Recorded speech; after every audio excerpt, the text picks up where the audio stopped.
Le bureau de l'UNESCO à Bamako, en collaboration avec le ministère de la Culture et de la MINUSMA, avec l'appui technique et financier de la coopération suisse, a organisé du 25 au 27 octobre un atelier de formation des formateurs des forces de défense et de sécurité sur la protection du patrimoine culturel à l'école de maintien de la paix.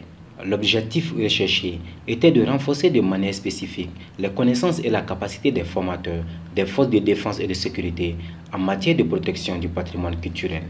Et qu'on monte en échelle, on monte en puissance. Il y a une réalité qui est nouvelle, c'est qu'en fait, on a pour la première fois une force de maintien de la paix qui a un mandat sur la protection du patrimoine. On a toujours travaillé avec eux, on a formé à la date d'aujourd'hui plus de 4000 effectifs de la MINUSMA, mais il faut faire plus et mieux, et l'intégrer, les pérenniser, etc.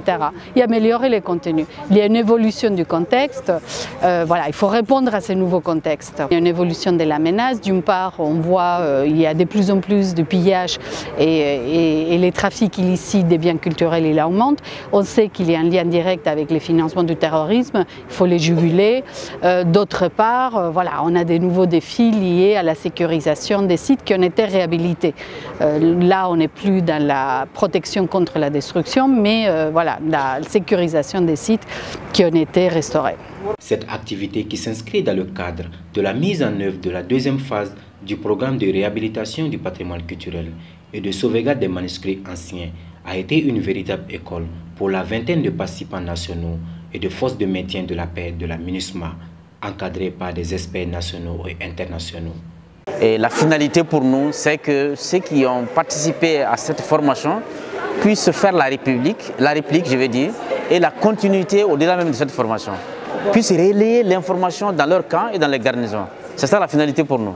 Depuis octobre 2013, l'UNESCO dispense une formation d'1 heure par semaine, dont 30 minutes sur la protection du patrimoine, à tout nouveau personnel arrivant de la MINUSMA.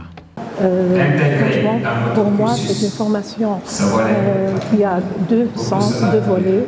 Le premier, c'est la connaissance, et l'autre, c'est sécuritaire, qui nous en tant que force de sécurité.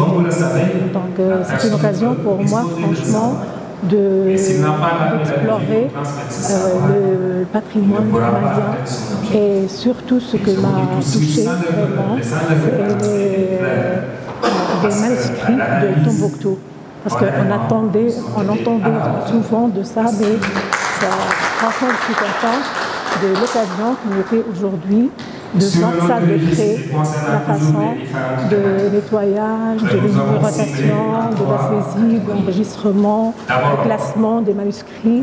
Franchement, le patrimoine, c'est l'identité de chaque pays, et ça m'a touchée. Franchement, je suis très contente de participer dans cette formation. Aujourd'hui, il est établi que les forces armées doivent être davantage informées et formées dans le domaine de la protection des biens culturels.